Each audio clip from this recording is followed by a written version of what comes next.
Akkam jirtu daawwattoota keenya jaallatamoo FIB irraa yeroo oduu isinitti himnurra geenye jirra. Daniel Tasfaayitii haga xumuraattiin waliin tura. Guutummaa biyyattiitti sirni baruu fi barsiisuu eegalameeti jira. Pirezidaantiin bulchiinsa mootummaa naannoo Oromiyaa Obbo Shimallis Abdiisaa jalqabamuu bara barnootaa 2015 hordofee barattoota barsiisotaa fi hawaasa barattootaatiif ergaa baga geessanii dabarsanii jiru. Beenyaa Shiramuu bal'ina isaa qindeesseera.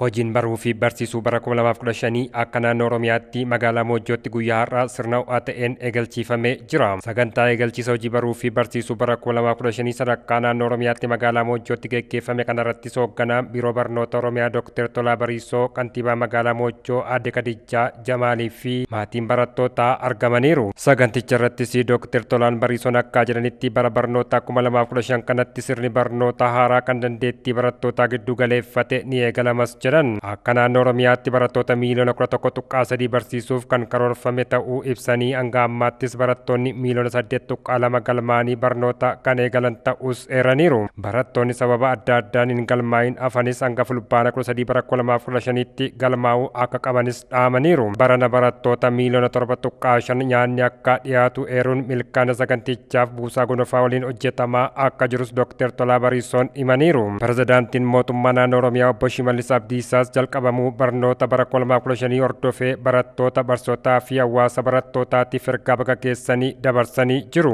Pirezidaantii Shimallis bara barnootaa 2015 jalqabamuu sababeeffachuun barattoota barsiisotaa fi hawaasa barnootaatiif irra deebi'ee baga bara barnootaa 2015 nagaan isin ga'e jechuun barbaadas jedhanii jiru. Pirezidaantii Shimallis hundi keenya daa'imman barnootaaf gaan gara mana barnootaatti erguun ga'ee keenya aabanus jechuun dhaamaniiru. Guyyaa saaqinsa manneen barnootaa kana sababeeffachuunis meeshaaleen deeggarsa barnootaa guutuu fi yuunifoormiin qaamolee garaagaraan barattoota harka qalleeyyiif godinaalee, aanaalee fi magaalota Oromiyaa garaagaraa keessatti taasifameefii jira. Haaluma wal fakkaatuun hojiin baruu fi barsiisuu bara barnootaa 2015 sadarkaa bulchiinsa magaalaa Finfinneetti kutaa bulchiinsa magaalaa Qaaqii Qaallittii fi Lammii Kuraatti eegalchiifamee jira. Sagantaa jalqabbii barnoota bara 2015 kanarrattis kantiibaa itti aanaan magaalaa Finfinnee Obbo Jaantiraar Abbaayii fi hoogganaan biiroo barnoota magaalaa Finfinnee Dr. Zalaalem Mulaatuu argamuun bara barnoota kanatti sirni barnoota haaraan magaalaa Finfinneetti eegalamuu himaniiru. Rakkoo amma keessa jiru kana jijjiiruu kan danda'u dhaloota barate qofa waan ta'eef barattoonnis biyya isaanii ijaaruuf ciminaan barachuu akka qabanis Obbo Jaantiraar dhaamaniiru. Magaalaa Finfinneetti sagantaan adeemsa baruu fi barsiisuu eegalchiisuu bara 2015 dhaabbilee barnootaa mootummaa fi dhuunfaa hunda keessatti geggeeffamee jira. Hoogganaan biiroo barnoota magaalaa Finfinnee Dr. Zalaalem Mulaatuun kutaa magaalaa Lammii Kuraatti argamuun saganticha eegalchiisanii jiru. Bara 2014ttis qabxii barattootaa fooyyessuuf hojiileen hedduun hojjetamuu fi biyya itti fufsiisuuf dhaloota qaruun murteessaa ta'us kaasaniiru.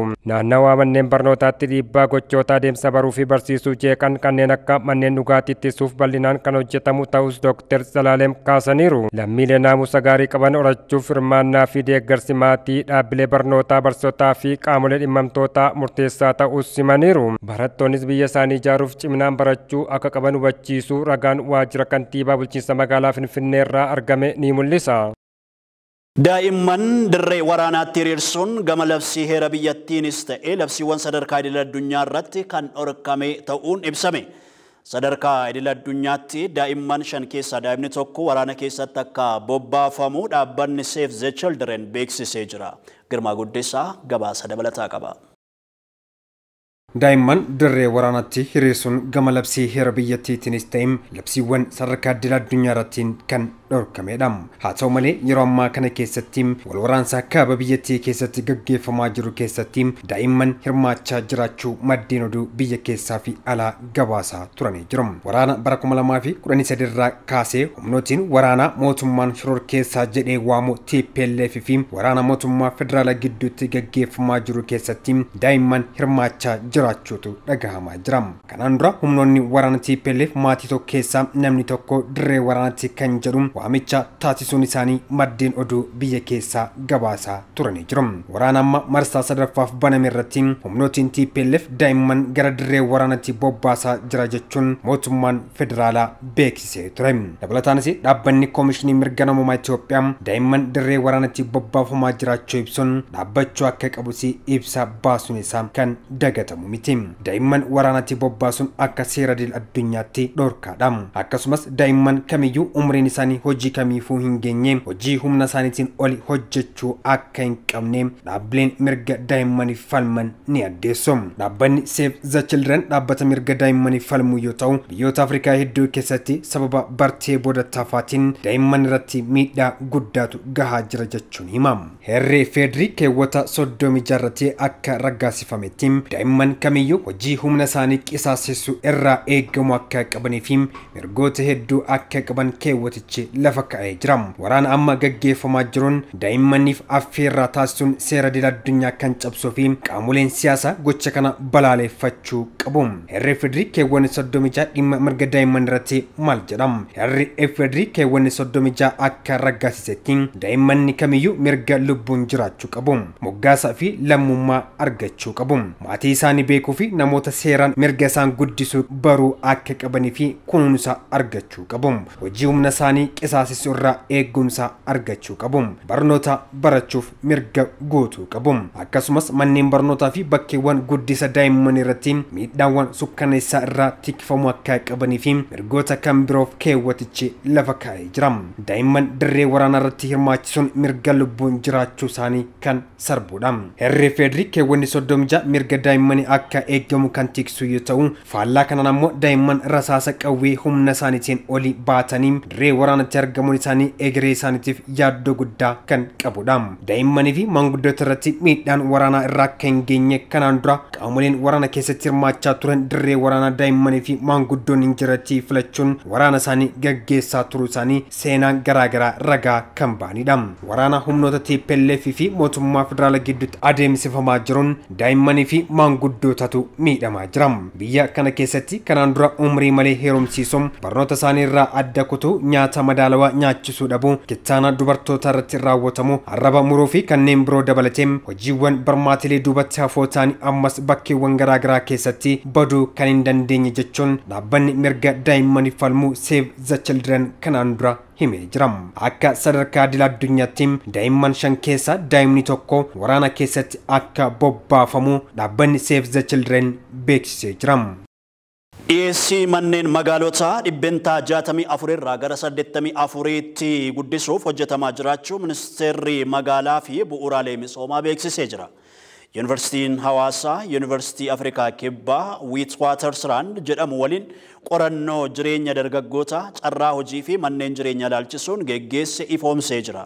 Waltajjicha irratti ministeer deetaan ministeera magaalaa bu'uuraalee misoomaa aadde Helen Dabbabaa mootummaan rakkoolee manneen jireenyaa hambisuu fi hojiilee bal'aa hojjechaa jiraatus hojiilee hafan hedduun jiraachuu ibsaniiru. Magaalotatti dargaggoonni hedduun ijaarsa manneenii irratti kan hirmaatan ta'us dargaggoonni kunneen mana akka argatan taasisuuf hojiilee bal'aan akka hafan kaasanii jiru. Manni hojichaas waggoottan kurnan dhufanitti dhaabbilee dhuunfaa, yuunivarsiitiiwwan, dhaabbilee deeggartootaa fi dhaabbilee qo'annoo waliin akka hojjetamu ibsanii jiru. Waliin ga'iinsa manneen jireenyaa magaalotaa amma jiru dhibbentaa 64 irraa gara 84tti guddisuufis hojjetamaa akka jiru ministeerichi ibsee jira. Gujii lixaa fi naannoo isheetti sababa walitti bu'iinsaatiin lammiileen 15,000 ol ta'an qe'ee qabeenya isaanii irraa buqqa'uun ibsame. Udii Muusaa dabalata qaba. Gujii lixaatii fi aanaalee ollaa kan naannoo kibbaa irraa sababa walitti bu'iinsaatiin namoonni qe'ee qabeenya isaanii irraa buqqaafamanii jiraachuun himameeti jira. Akka jiraattonni naannoodhaa miidiyaaleef ibsa kennanitti yoo ta'e sababa lola daangaa gujii lixaa aanaa sorroo barguddaatii fi aanaalee naannoo saboota sablammootaa fi ummatoota kibbaa jidduutti ta'ee jira jedhameen lammiiwwan 15,000tti siqan qe'ee qabeenya isaanii irraa buqqa'uun himameeti jira.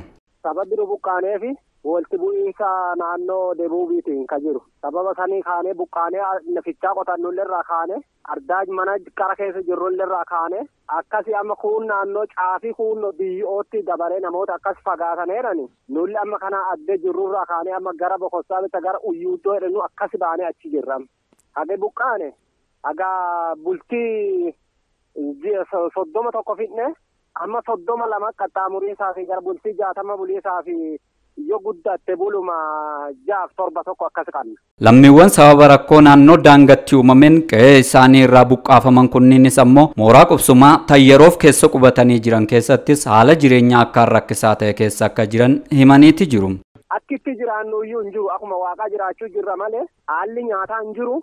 Amma kanaaf kun barbaadanii midhaan addee inni jiru barbaada ala bulaa halkan tokko baanii namni maasanyoo gabaa gurgurii sabaa amma kun adda galuu jira kalees adda galuu jira nyaata kun magaala gara aanaa surroo dhaqanii achi bitanii kaan gara ganda makkalaafa dhaqanii waan dhagganii bitanii midhaan hin jiru midhaan jiru widdii muti namni danda'e hin bitu kanaaf namni akkas rakkoo hammaataa keessa jira waaqi garuu nama dadee ka'ee lafatti nama dhiisu namni waaqi dadee waan nyaatu qabuuf jira malee namni rakkoo hammaataa akkasiirra jira. Jiraattota naannichaa keessaa kanneen yaada isaanii raadiyoo sagalee Ameerikaatiif qoodanii turan akka ibsanitti rakkoon nageenyaa naannichatti mul'achaa ture kun haga yeroo kanatti irra deddeebiidhaan mul'achaa akka jirus ibsaniiti jiru. Kun waleenuma kun immoo caayi saganii jedhan waleenuma jala jirti. Garaan immoo naannoo Amaaroo kanaan kan wal qabatu naannoo ganda Sororoo Malkaa Jawwee Sororoo Odaa fi Meexxarrii Fayimaa warri kun Amaaroo wali waan walti bu'anuuf xiqqoo warri kun wal deebi'ee jira handaraffuu dabalatee jechuudha. Kaleen geddalle roobee maasanyoollee naannoo mureef gandi keenya walti tokkaa oolteetti rakkoon amma jirtu gandi waleenaa tokkochi bitta ganda burgiitiin ganda jaha daangeessa. Yoo ganda kaaniin nagaa oolte ganda kaaniin walti bu'an. Yoo gama ganda kaaniitiin nagaa oolte ganda kaaniin walti bu'anii rakkoon nuti qannummoo gandi keenya tokkochi ganda warraa daangeessaa gama kaanii yoo nagaa oolle gama kaanii edoo tokkaatu oolteen akkas walti bu'anuu oolani bakka walti bu'iinsi kun yoo guddate guyyaa tokko lama caalaa walirraan turu. Sababa lola daangaa Gujii Lixaa aanaa Sorroo Barguddaa fi aanaalee naannoo saboota sablammootaa fi uummattoota kibbaa jidduutti ta'ee jiru kanaanis lammiiwwan 15,000 ta'an qe'ee fi qabeenya isaanii irraa buqqaafamuudhaan baqatanii jiraachuu isaanii waajirri buusaa gonnoffaa aanaa Sorroo Barguddaa yaada raadiyoo sagalee Ameerikaa sagantaa afaan Oromootiif kenneen ibsaniiti jiru. Abbaa warraa 2,246 maatiin 13,776 walumaa galatti 15,722 gandoota keessa faca'anii iddoo buqqaasaarraa kanii gandi ebboo hin bal'atanii gandoota keessa faca'anii jiraatan bakka jira itti goomtutti gandooti zoonii sadi qaba zoonii fooyyee qabu keessa faca'anii jiraachuu jiran ganda gara ganda keessatti. Amma mootummaallee wal qabatee dhaabbata santi ka midhaan jookkii santi fudhatee gama lachuun hojjetan waa santi jedhu jira marsa lama ji'a lama kennameera ammallee torban kana keessallee hin galameera kaan mooddee garsa kabiraa hin jiru. Sababa qaamni hidhatee naannicha keessatti socho'uuf lammiiwwan qe'ee fi qabeenya isaanii irraa buqqaafaman kanneen ammoo deeggaruudhaafis rakkisaa ta'uun himameeti jira. Oomishtoonni fi dhiyeessitoonni konkolaataa elektirikii kaffaltii taaksii irraa bilisaa akka ta'an himame. Asaantii Muhammad bal'ina isaa qabdi. Oomishtoonni fi dhiyeessitoonni konkolaataa elektirikii kaffaltii taaksii irraa bilisa akka ta'an ajajni kenname. Fooyya'insa gibiraa taasisuun dhaabbattoonni konkolaataa elektirikii oomishanii fi gara biyya keessaatti galchan gosoota gibiraa garaagaraa irraa bilisa akka taasifamaniif ajaja dabarsuu isaa ministeerri maallaqaa ibsee jira. Murtiin kun darbuu isaa dura konkolaattonni kun akkuma konkolaattota hundaa karaan gibira itti kaffalan qophaa'ee ture. Murteen kun jimaata darbe fulbana 6 bara 2015 abbootii qabeenyaa irratti hirmaachuu barbaadan jajjabeessuuf yaadamee akka ta'es ibsameera. Konkolaataawwan elektirikiin hojjetan kunniin kanneen ummataaf tajaajila geejjibaa laatan awutomoobiloota manaa kanneen fe'umsaaf tajaajilan yeroo biyya keessa galanii fi biyya keessatti suphaman gibiroota akka eksaayis taaksii fi suur taaksii irraa bilisa akka ta'an murteeffameera. Awutomoobiloonni manaa yeroo gara biyya keessatti galan guutumaatti faca'anii biyya keessatti kan suphaman yoo ta'e gibira gumrukiif kaffalamuu fi taaksiiwwan dabalataa hundumarraa bilisa ta'u. Kanneen walakkaan suphamanii galan yoo ta'an 5% gibira gumrukaa duwwaa kaffalu. Komishinii Gumruka Itoophiyaa dabalatee qaama dhimma ilaallatu hundaaf ministeerri maallaqaa xalayaa murtii kana erguu kan ibse yoo ta'u ibsicharrattis murtii kanaaf kaayyoon ijoon biyyattiitti kan dabalaa dhufe lakkoofsa konkolaataa fi haala qabeenya qilleensaarratti akkasumas lubbuu namootaa irratti dhiibbaan osoo hin uumamin maddeen aniisaa jiranitti sirnaan fayyadamuun akka danda'amuuf ta'us himameera. Konkolaataawwan elektirikiin hojjetan kunniin biyyattiitti fayyadama boba'aa hir'isuu irratti gumaacha guddaa akka taasisan ni amanama. Abbootiin qabeenyaas konkolaataawwan kanneen gara biyya keessaatti galchuun akka hirmaatanis affeeramaa jiraachuu isaanii gaazexaan riippoortarii gabaaseera. Dhaabbanni mootummoota gamtoomanii uggurri viizaa gamtaan Awurooppaa lammiilee Raashiyaa irra kaa'ee sirrii kan hin taane ta'uu ibse. Wayitaa wal dhabdeen Yuukireenii fi Raashiyaa tasgabbaa'ee uggurichi ka'uu akka danda'u abdiin qaba jedhee jira. Hojimaatichi mirga lammiilee Raashiyaa kan sarbu ta'uu barreessaa olaanaan dhaabbata mootummoota gamtoomanii Antooniyo Guuteres ibsanii jiru. Uggurri kun hariiroon gamtaa Awurooppaa fi Raashiyaa gidduu jiru hammaataa dhufuu agarsiisa jedhan. Gamtichi waliigaltee viizaa Raashiyaa waliin qabu baatii kana keessa dhaabeera. Sababa kanaan biyyoonni miseensa gamtichaa tokko tokko viizaa daawwattootaa fi daldalaa laachuu dhaabanii jiru. Estooniyaa, Laatiiviyaa, Luteeniyaa fi Poolaand lammiileen Raashiyaa viizaa Schengen biyyoonni biroo kanneen gara biyya isaanii akka hin seenne dhorkuu RT'n gabaasee jira. Nu waliin turtanii oduu keenya waan daawwattaniif baay'ifnee guddifnee singalateeffanna daawwattoota keenya FIB irraa oduu yeroo kanaatiif qindeeffannee xumurree jirra. Qophiileen FIB hafaan itti ufanii jiru daawwadha. Daani'el Tasfaayiiti. Yeroo gaarii qabaadha.